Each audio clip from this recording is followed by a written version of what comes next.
This is a 12 volts ZVS induction heater circuit. This circuit application is very flexible. Its purpose can be changed by changing different coil combinations.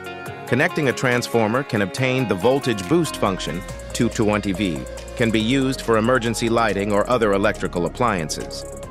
The boost efficiency is also very high. If you replace it with a disc coil, it becomes a low-voltage induction cooker, can heat pots and pans.